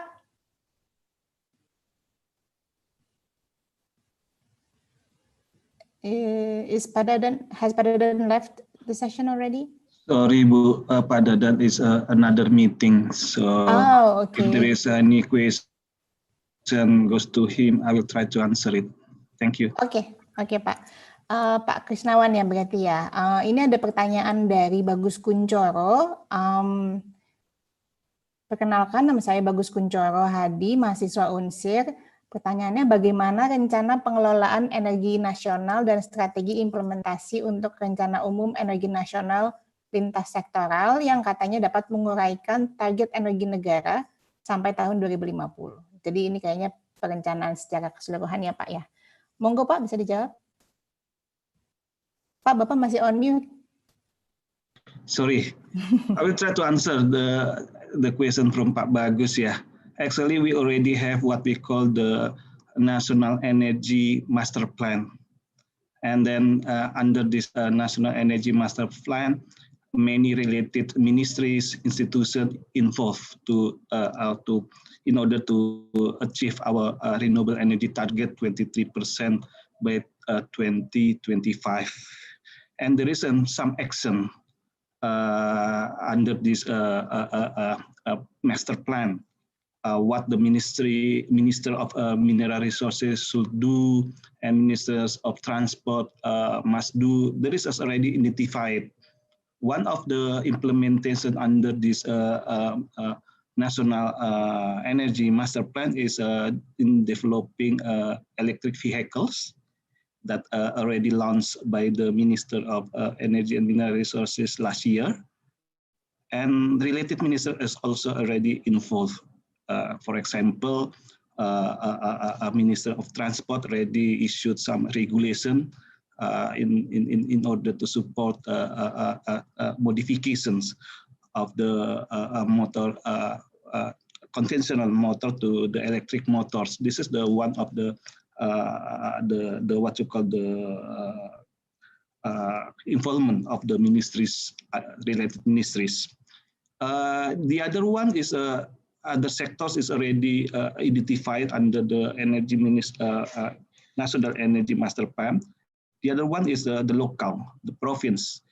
Under the Energy Master Plan, there is also obligation of the local government to provide what they call the regional or provincial energy master plan. So through this kind of the master plan, we expected the target for achieving 23% of renewable energy can be achieved.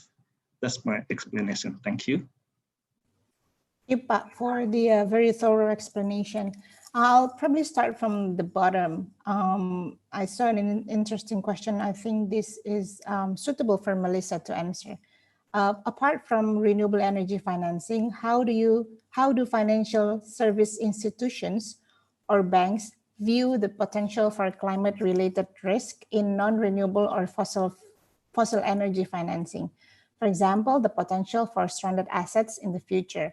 What responses have been made to mitigate this risk, either from a multilateral bank perspective or national bank's perspective? So I think this could be answered also by Florian. But I think I'll give it to Melissa first. Well, I think without question, one of the biggest challenges resulting from energy transition has been for the financial services sector overall.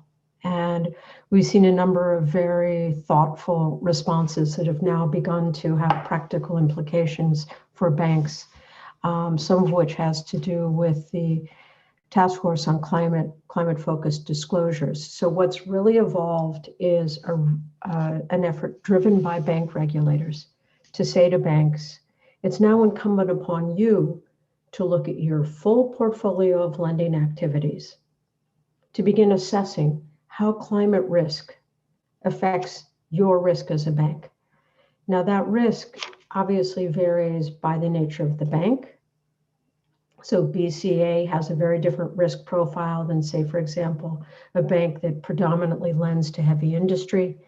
But what the regulators have been asking of banks is to look at climate risks as they would look at any other significant risk to liquidity and credit loss.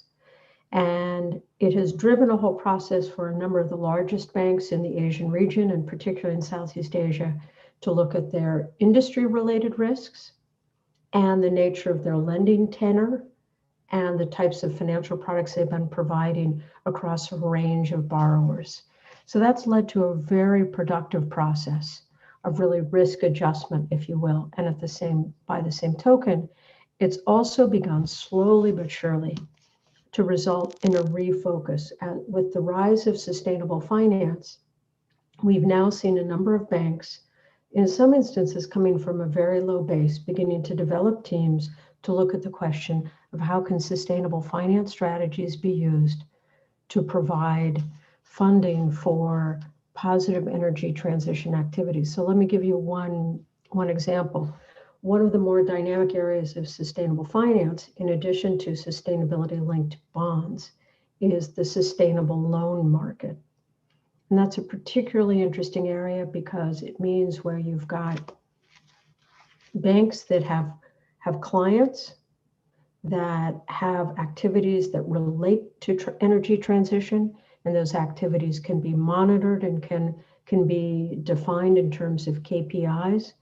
In some instances, banks increasingly can act as an intermediary between investors and potential lenders and significant clients who are looking to lend to companies that have activities that they can put up against KPIs that do relate to transition. So one key area that we see, and I take on board Florian's comment earlier about the importance of project finance, but interestingly, one of the trends that we see quite a bit of, not so much in Indonesia, is we see a lot of corporate financing of investments in renewables and other very important energy transition activities. But in some instances now, those corporates are benefiting from sustainable loans. So it's balance sheet banked financing. It's not non-recourse, but it's providing new sources of capital that corporate investors oftentimes with real local knowledge can begin to apply to fill funding gaps on renewables and energy transition activities. Thank you, Melissa. Florian, do you want to probably answer of what kind of responses have been made to mitigate this risk from ADB's perspective? Well, let me and allow me to first say I fully agree with Melissa. I just would like to add that most likely what you've seen is that the insurance companies have moved first on this because they really have seen the risks much earlier. They don't only insure energy, but they insure weather-related risks and a couple of other risks around the world. So that's where I think the dangers of stranded assets and other items came first to the minds of the CFOs and the people responsible for making money for the companies. They then went down, especially the reinsurers, to the banks and financial institutions and others. They reinsure or insure to note that pricing will go up because they are not comfortable anymore to provide some of these insurance guarantees on normal pricing and risk. Then you had the really states and politicians come together, especially in the OECD, with a moratorium.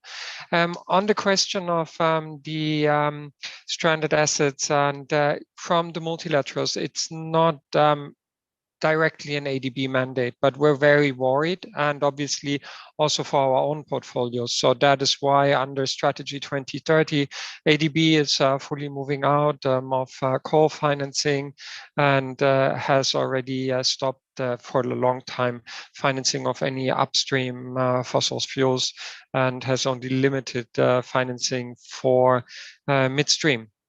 We expect this to intensify, obviously, with a more sustainable focus on our new energy strategy. What we are working on, and I think the realization of the risks associated with stranded assets and also the obviously big holdings still by banks and other investors of fossil fuel assets around the world is now leading to thoughts, how can we phase out with financial schemes and positive returns, fossil fuels, and turn these assets into renewables. So these are, I think, the new agendas that I see coming forward.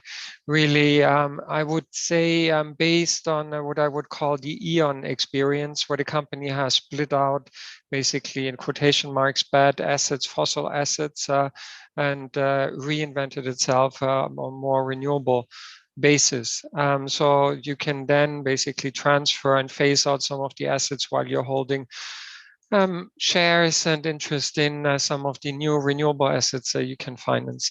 I think this is a very important agenda. And I mean, I personally, right, let me say this personally, think the international community has shied away for too long from the question how to finance the phase out of these potentially stranded assets. But it's a very real risk. And I think especially in Indonesia, I'm very concerned because we're seeing new coal coming online in the next 2 years. So whether these plants will be able to finalize their 25 to 30 year lifetime is a big question mark. And we're already seeing the problems of we have oversupply, there are too many projects, but how can we phase out the ones that are clearly inefficient now already? Thank you. Thank you, Florian, for bringing that up. That is also our concern from IEEFA. But I think I have a question for Pak Ketut here from Sin Lee Hardy. Will there be any possibilities for Indonesia's banks to accept solar power plants as collateral instead of fixed assets? So I think he's asking on the project financing type. I know in Europe and Australia, there are incentives not only to provide the corporate and large scale projects, but also incentivize homeowners by listing the brands that are bankable. This will make the projects penetrate much faster. Yeah, okay, thank you, Erika, for the question. I think BCA is one of the bank who see the sustainable energy is one of the most promising sectors that we should finance. I think we are open to learn new things, how to put the collateral itself, including if in other markets, like in other countries, there will be a practical to put the solar panels as one of the collateral. I think there will be some expertise to confirm on that part as well, because maybe this is about something new and we have to associate with our risk profile, risk appetite. I mean, so in this case, we are open if is there any new expertise to assess on the valuation of the collateral itself. For instance, in 2011, we are assisted by USAID on the skill on how to support as a bank on the project financing or corporate financing itself related to sustainable energy. Yeah. Okay, thank you, Pa, and thank you for being open on that front. There's another question for Melissa and Florian here. So for Melissa, why does PLN, well, I'm not sure if this is your expertise to answer, but so the question is, why does PLN remain wedded to this debt loan backward-looking planning bias in 1 to 2 years after pandemic conditions? And also another question for Melissa and Florian, do you see that local financing sectors have much to boost the RE implementation, or what should government do to increase local banks' probably appetite to fund RE project? Please, whoever wants to answer first. Sure. Why don't I try to just touch on some of the issues on the question about the debt loan and planning cycle. One of the things that's characteristic of PLN's planning process, and indeed its financing processes, is a scenario where something that's been a good thing has now become a little bit of a bad thing. And the good thing was that Indonesia returned to investment grade status in 2017. So it meant that PLN, as a state-owned enterprise, was able to access a lot of US dollar debt and the US dollar bond markets in a relatively preferred position. It gave PLN a lot of access to lower cost financing. But then what happens is if you're funding and you have an ongoing funding cycle, it means you're constantly having to go back to the market to refinance. In addition, because PLN was on such a steep curve of adding new capacity, especially new capacity with guaranteed offtake and PPA terms, PLN has found itself locked into a whole scenario that means that PLN has to constantly be addressing the fact that the company has fixed obligations that they have to meet. And during the COVID period in particular, when tariffs came down, it has meant that PLN has had to rely on debt markets and has had to ensure that it could meet financing targets, particularly during a period when low interest rates were prevalent. So you've just really got PLN at this stage of the game essentially on a treadmill. And one of the real tragedies in here is when you look at other markets, and I do think at times it can be a little complex looking at other markets and saying, this is a perfect comparison. But one of the things that it has happened is PLN has solved one problem, and it was engineering itself to solve the one problem, which was to have a very significant increase in generating capacity. Unfortunately, that planning process didn't take into account changes in new technology, the importance of also financing grid build out. And so PLN now has a lot more generation, but it still has a relatively unstable system. And it's locked itself into a pattern with debt capital markets that now don't give the company much flexibility to address new technology options in a more flexible way. So essentially, it's a treadmill.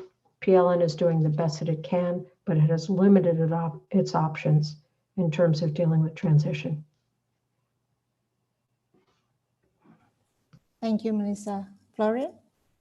Yes, thank you. I mean, we definitely agree with Melissa's take on the history and, as you say, treadmill, and also the success that PLN had with the debt financing, which I think has led to an amazing expansion of Indonesia's generation system, where the question is whether that was necessary. I would like to add, instead of repeating that story, is that the one part of the equation that is missing here is that the expansion of generation plus the debt financing from PLN was to go hand in hand with an increase of the electricity tariffs, meaning which would have increased PLN's revenue. So I think one has to very strongly put an eye on that this is, let's say, a condominium between PLN and the government. PLN as a state-owned enterprise that provides the generation acts as a single buyer, and the government that sets the rules, especially on pricing. So I think that's what would have to evolve to get PLN kind of out of that treadmill, or let's say turn down the steps per minute it has to take, and to make that again a sustainable sport, which PLN can then also use to finance the transition. The pandemic obviously has been a big hole and an unexpected once in a lifetime event also for PLN. So this is, I think, why there's also government support needed at this point in time to finance the energy transition. I don't think that we have seen a full energy transition anywhere in the world without government support and without strong government financing. If we look at the beginnings. On the planning side, well, we can't agree more, but again, I would just like to note that we think it's a condominium and we hope that the next RUPTL looks at better. On the second question that you noted, Melissa, I would like to note that yes, obviously local financial institutions have a key role to play in the market. And that is, I think, especially for smaller developers and the absence of project finance in there, the problem why it's very difficult for smaller Indonesian companies to get in on the game, because they don't have the necessary experience or balance sheets to justify the corporate loans. Obviously, the comments from Kitt in there, I think, are very encouraging that BCA is looking at this at a growth market. And Kitt, we would be happy to work with you and also bring you some of our friends and consultants that have worked with BDO in the Philippines, as well as other colleagues, to help you think through that agenda and how to provide more loans to, I think, a lot of the companies that are currently looking at the renewable energy market, including the large-scale rooftop solar rather than the retail market. I think that's a growth sector with the change in regulation, where you will have a lot of the manufacturings, Pertaminas, oil and gas, all be very keen to establish ground-mounted roofed solar. Thank you. And on that note, Pak Ketut, there's a specific question here from Guna Electro, Desi from Guna Electro. She wanted to know if BCA has a credit for solar powered in industry and household. So I think she's referring to rooftop solar for industry and household. Yeah, thank you, Erika. And thank you for Florian. It's very nice to meet you here. So I think we can get connected to bring some skills and expertise. And yeah, answering the questions, we have a lot of customer base in terms of commercial and individuals. And I think some programs is already running, for instance, bundling the solar panel into mortgage, because we are also one of the top mortgage player in this country, in Indonesia. So we bundle the solar panel with the mortgage loan. That's one thing for the individual, and also for credit card base, as mentioned earlier.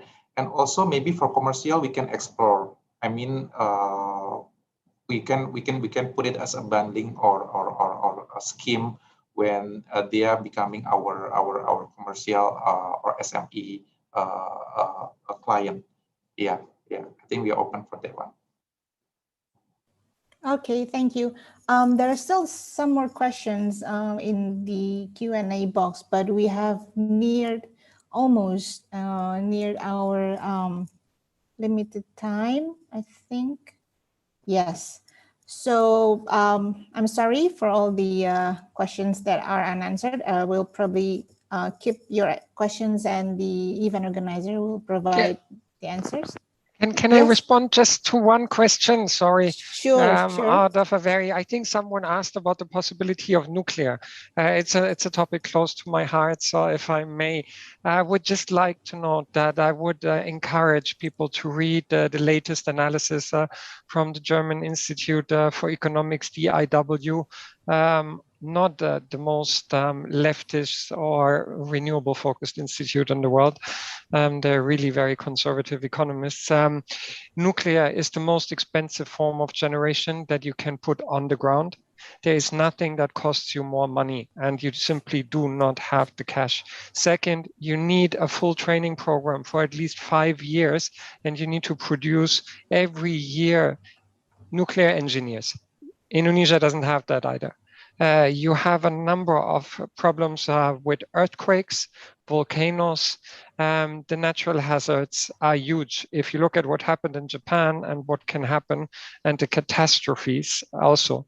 Third, fourth is that we haven't found any solution to waste of nuclear in over 60 years. I doubt we will find one in the next 20 years, and renewables are way cheaper, easier to install, and don't harm people's lives or the environment. The last point is it's always talked about that nuclear is zero carbon. That's not true. The construction levels of nuclear mean that nuclear is about 25% under coal in terms of carbon emissions. So it's really important not to think this is something that is easy, cheap, and will by itself save the planet. Thank you. All right, thank you, Florian. All right, so we have come to the end of our webinar, and I think due to the time, I think we can only give each panelist 1 minute of closing statement, please. Melissa? I think first and foremost, I want to thank my other panel members and you know, the host for making this event possible. And Florian, I second all of your comments on nuclear, and I think one of the most important points I would like to leave everyone with is that energy transition is really a game of incentives. If you want more renewables, you can offer a higher tariff, you can have cheaper finance, or you can make sure that renewables are part of a plan that is going to work, so that renewables developers know that the tariff they are promised, whether it's high or low or in the middle, reflects what they will work toward, and that they will have a reliable level of dispatch. There are many levers you can pull, but you've got to manage the incentives, and that's just as true for the banks providing capital and for the investors. If you can create transparency and align them, you will have a more successful energy transition. Thank you. Florian? Thank you. I think One minute, thanks. yeah, Florian. Yes, thanks to Melissa. I just want to say the time is really now to transition. It's important for the country. The future will hang on that in terms of investments and where you go economically. If you miss the boat now, you might have missed it for a couple of years. So the policies that you do now and the financing will shape the future of Indonesia. The ADB is your bank. You're our member state, sixth largest. We will stay with you through thick and thin. So hopefully we can get on that journey together. Thank you. Thank you. And Pak Kitt? Well, I think we are living in the era of the collaboration. I think to make more impactful action, I think BCA is one of the players from the private sectors, and we can encourage our customers to consume the sustainable energy. So if the product can already at the stage of very scalable, and then we can help you to make it mass. So it will help you to implement in the broader segment. So hopefully it will support all the initiative to sustain the renewable energy. Thank you. Thank you for our distinguished panelists on your insights and comments, and also I'm very much in line with everyone here that we are all for a better and greener and under 2 degrees or under 1.5 degrees Celsius Earth, because we're all living in the same Earth. So with that note, I would like to end this session, and thank you again. And I'm sorry if there is any wordings or comments that is beyond anyone's mind. So sorry. Can I? Okay. So for the participants, the presentations will be provided in PJCI's website. And yep, okay, that's it. And we should be, thank you for the very interesting discussion. Thank you for the panelists, Pak Dadan, Melissa, Florian, and Pak Kitt. And thank you. If you can also, for participant, if you can also fill in the feedback form, which is under the chat box. Thank you all. And thanks for moderating. Thank you. Thank you. Thank you, Florian. Erica. Thank you, Melissa. Thank you, all Pak. the panelists and the speakers. Yeah, and thank you for Thank the you so event much. organizers as well. And Thank you, Mrs. Erica, for guiding this Energy Talk webinar today. Thank you to Mr. Dadan Kusdiana and Mr. Edi Widiono for taking their time today. Also to the speakers, Mrs. Melissa Brown, Mr. Florian Kitt, and Mr. Kitt, who gave an extraordinary presentation to all of us. Ladies and gentlemen, it's time for me to close today's webinar. For those of you who want to rewatch the webinar, we will send the webinar materials and recordings to your email. I'm Anissa, Pamerindo, and PJCI ask for the link. Thank you for your time and have a great day.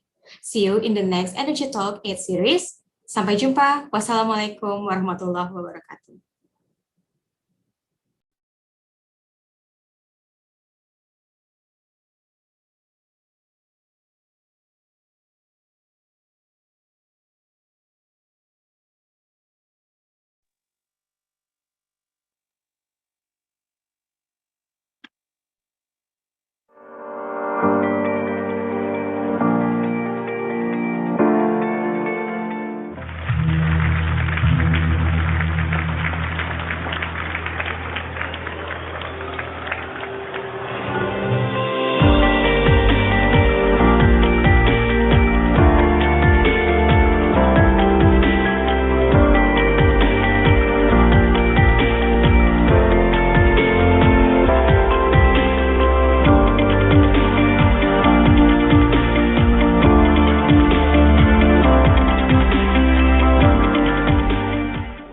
Audiens yang hadir tadi banyak bertanya dan mempunyai interest yang tinggi mengenai kelistrikan untuk kepulauan.